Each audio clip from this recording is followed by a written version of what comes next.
when they gaze upon Yosemite. I went to an Ivy League school. I'm very highly educated. I know words. I have the best words. But there's no better word than stupid. Right? There is no.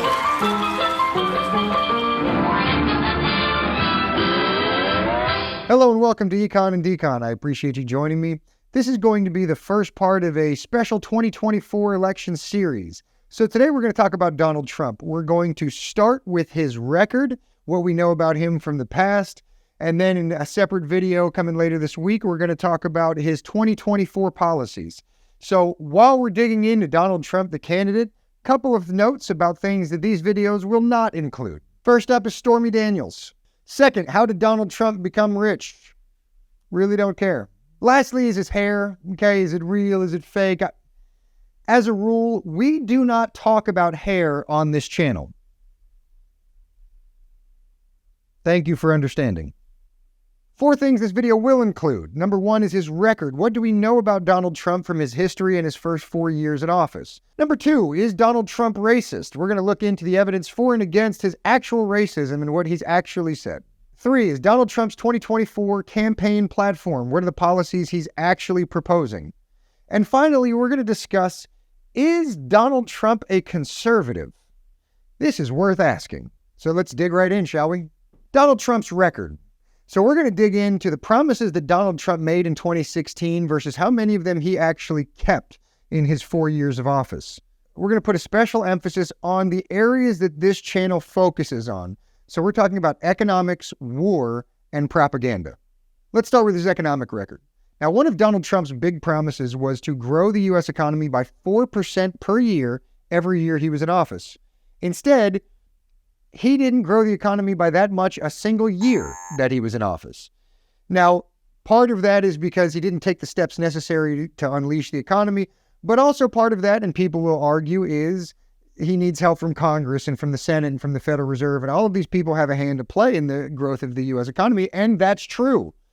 But this is one reason why you don't make overly optimistic, bombastic promises like that. And Trump does that all the time. So one thing we can learn from him right away is that Trump often promises things he has no way to achieve, even if he knew how.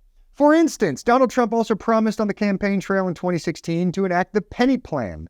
The penny plan is an old conservative idea that basically says anything that is not welfare entitlements or military spending should be reduced by 1%. The budget for every other program should be reduced by 1% every year. This is a plan that has long been pushed by Republicans to try to get the budget under control, to try to get the deficit under control. Donald Trump promised he would do it, and it would be one thing that would really help the economy in the long run. He never even tried it. He didn't even attempt the penny plan. He never talked about it once he got elected.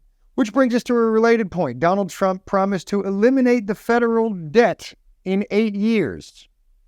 The problem is that not only did he not even do the penny plan, he actually grew the budget. He actually grew spending every single year. So not only did he not remove our $34 trillion of debt, he actually added to it. The debt got bigger under him. So this is as big and as fat a lie as could have possibly been told on the 2016 trail. Oops. No, I got it. Some jerk didn't put. I know what I got it, though. This is when I fine. say oops. Well, you say we try that one again, huh? In that same vein, Donald Trump promised to eliminate the deficit, meaning he would have a surplus, meaning we would take in more in taxes than we spent. But we never did that. In fact, the deficit got bigger. So Donald Trump promised to shrink our deficit and eliminate it, and instead he grew it. He actually grew spending every year. Oops. Well, you say we try that one again, huh? So spending as a drag on the economy has always been a big conservative talking point. That's one of the things people liked about him, is he was also talking about that on the campaign trail. But when he got in office, he did exactly the opposite of what he promised when it comes to the deficit and the debt and the penny plan and all of these things. He didn't actually do anything in office that was fiscally conservative. But it's not all bad. There actually are a couple of things that Trump promised to do that he did do. One of them is remove the U.S. from the TPP, the Trans-Pacific Partnership. This is an economic deal that would have been a disaster in the long run for the U.S. It essentially would have allowed corporations to make laws and make trade laws outside of governments. It was not a good partnership. It was not a good idea, and Donald Trump got us out of it. He promised he would, and he did, to his great credit. In a similar vein, he got us out of the Paris Climate Accords. Now, this will be the subject for another video, but he did promise that he would do that. There is an economic impact to doing what is in that pact. He took us out of it. Now, didn't necessarily have a lasting impact because Biden got right back into it as soon as he got into office, but it was something that Trump promised that he did deliver on. Lastly, on the campaign trail, Donald Trump spoke positively about auditing the Fed, particularly when he was in front of more libertarian audiences. He tried to garner votes. He's doing it again in this election cycle by telling people that the Federal Reserve is part of the problem and that maybe they should be audited and that he'll look into it. The problem is that he didn't do anything about it. He shut up about it as soon as he got into office. He never spoke about it again. There was an audit the Fed bill put into Congress that he kind of spoke positively about, but he didn't campaign for it. He didn't endorse it. He didn't go out there and make any noise about it.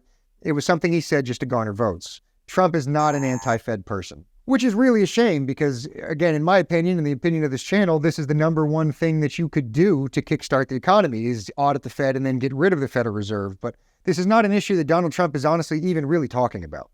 Now on to war and propaganda, which is a bit of a mixed bag with Donald Trump. For starters, one thing I want to give him credit for is that he promised on the campaign trail in 2016 that he would offer more options for veterans. Essentially, that veterans would be able to use their VA funds to go to private doctors, and he did that, actually. The Veteran Affairs Department, the VA, is notoriously terrible at taking care of the health concerns of veterans in this country, which is awful. Donald Trump did allow them to take their government-funded VA funds and take them to private doctors, which gives them more choice, shorter waiting times. It's been a very good thing for them. He did do that, and he deserves credit for it. Next, Donald Trump rallied on the campaign trail about the fact that White House officials, when they leave the White House, are allowed to immediately lobby on behalf of foreign governments, which seems like a dangerous thing to allow, if you ask me. Donald Trump promised to get rid of this as president. On his first day in office, he did get rid of it. He signed a law, an executive order that banned White House officials, once they leave the White House, from lobbying on behalf of foreign governments. Sounds good, right? Wrong. The problem is that he revoked his own executive order on his last day in office. So White House officials are now allowed to lobby on behalf of foreign governments again. Seems like a promise broken to me. What about draining the swamp? Now, Donald Trump talks about the swamp and the deep state. He talks about these groups that are absolutely there, these unelected bureaucrats who stay in Washington and run much of the country no matter who's in office, no matter who gets elected. That's a real thing. These people are everywhere.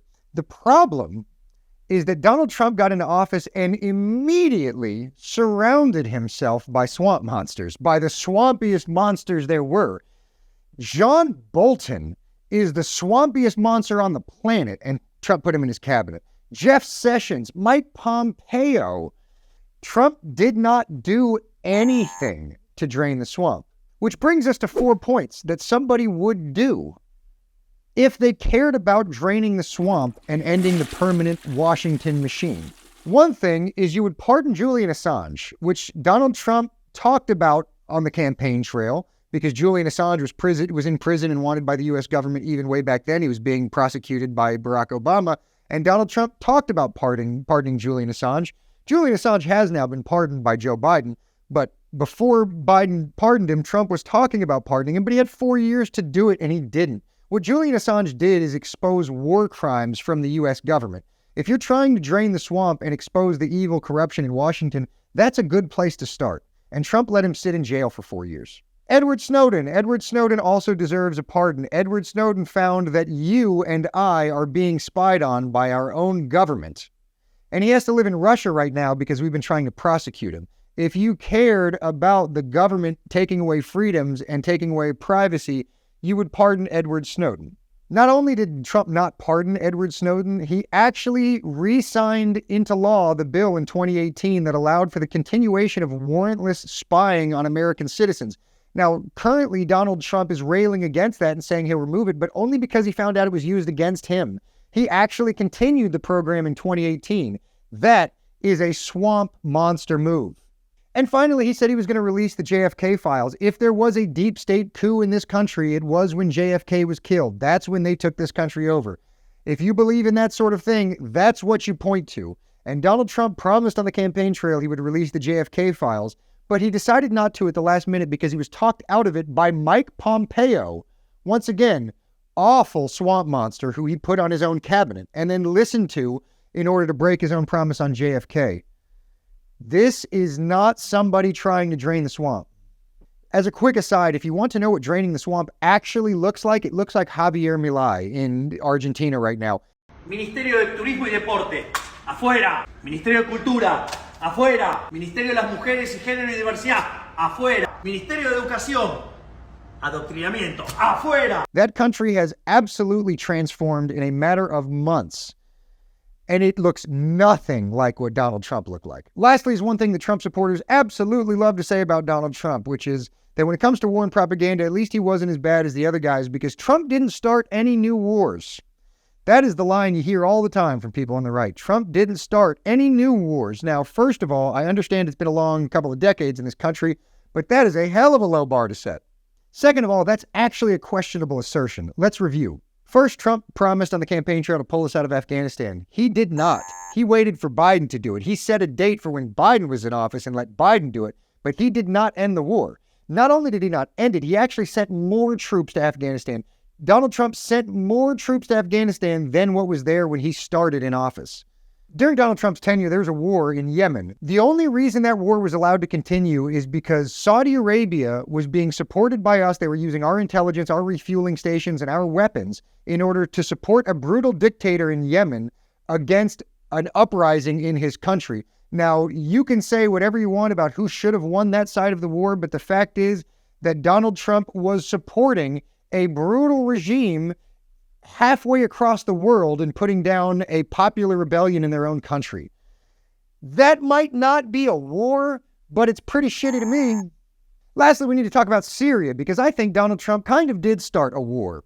So Donald Trump bombed Syria in 2018 based on Facebook posts evidence. Now, if you watch my first video on propaganda, I touched on this briefly, but even the left, when he bombed Syria, even the left was saying, oh, Donald Trump really became president today. I think Donald Trump became president of the United States. But he bombed them based on a Facebook post that seems to have come from ISIS.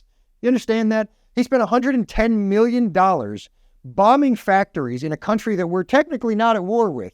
And the only reason that didn't put us at war with them was because they don't want these problems, because we are a big bully. But that seems like an act of war to me, especially when you consider that we bombed them because we claimed that they'd use chemical weapons against their own people, but actually the evidence that came out afterwards showed that they didn't use chemical weapons. So did we apologize? Did we help them rebuild their factories? Did we send them aid when it turned out we bombed them for nothing? No. And we are right now still occupying a big chunk of Syria, stealing their oil and selling it to God knows who. We're keeping the oil. We have the oil. The oil is secure.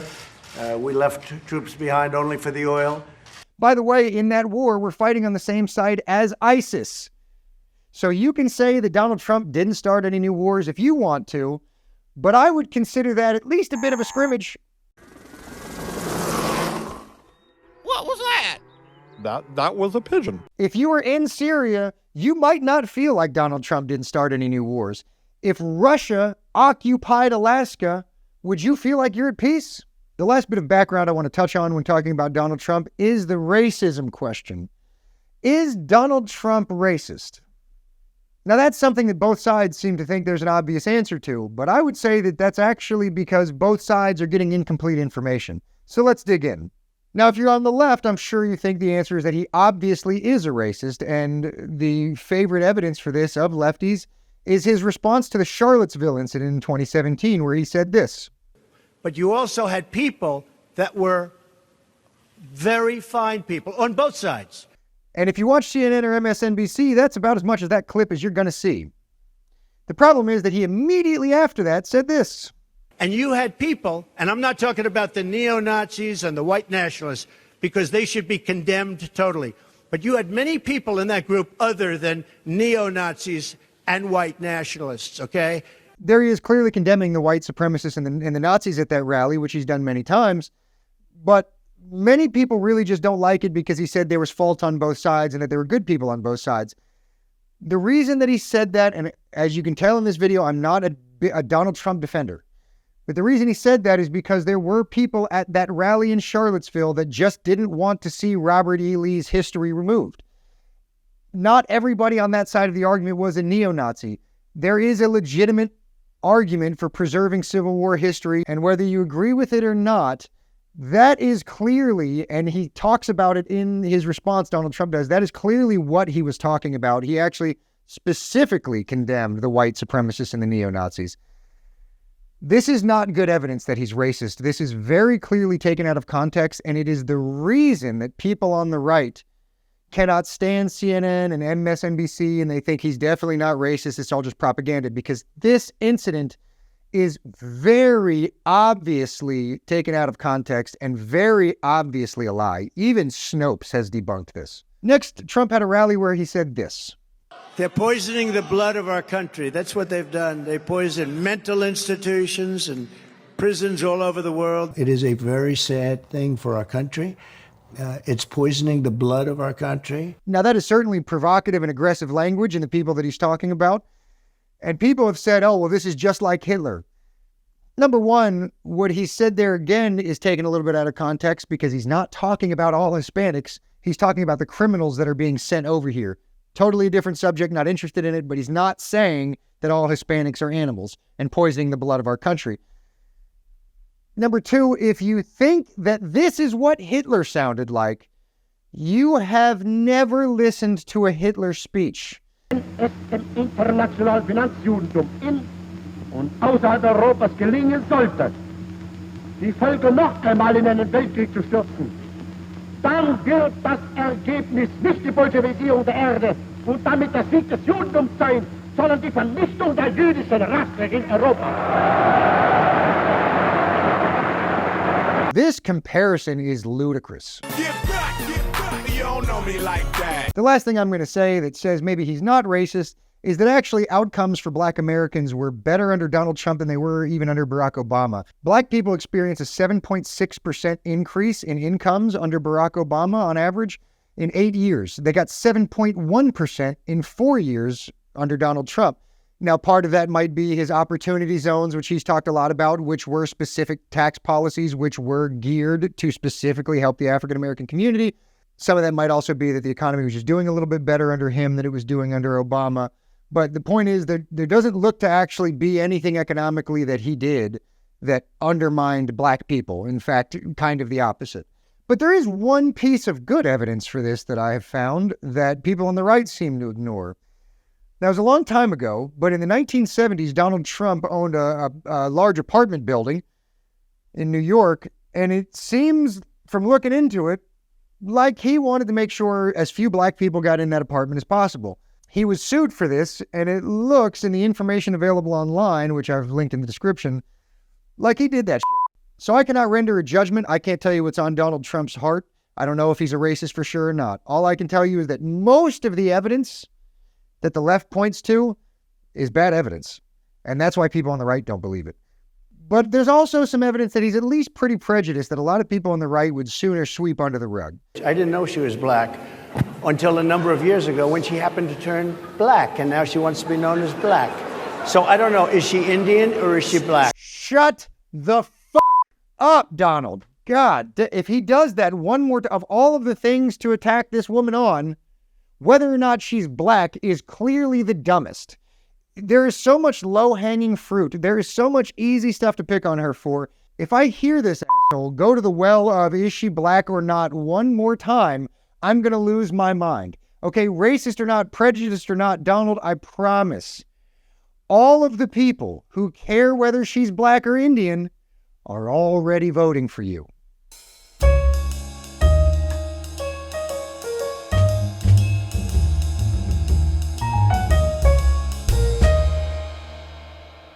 The truth is, there's no evidence that this guy is a threat to either the military-industrial complex or the banking system, which, in my opinion, those are the two power centers that are oppressing you. That's where your freedom is being taken from. And Donald Trump's not even talking about it. I don't see any evidence that this person is going to save us, that he's a revolutionary, or that he's actually even trying to drain the swamp. It looks like he's caught hold of a narrative that is winning. Winning? Because people hate the swamp. But I don't think he's actually doing it. Sorry. That just about wraps us up for this episode. I hope you'll join me in the next one where we talk about his 2024 platform, as well as whether or not Donald Trump is actually conservative. So I hope you've learned something. I hope you've enjoyed yourself. If you have, hit those like and subscribe buttons, or, hit that unsubscribe button if you don't like the way I talk about the Big Orange Papa.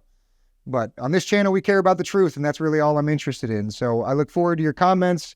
I look forward to you sharing this with your friends and getting the conversation started. But all we're trying to talk about is the truth. So join me next time. And until then, this is Econ and Decon signing out. Peace.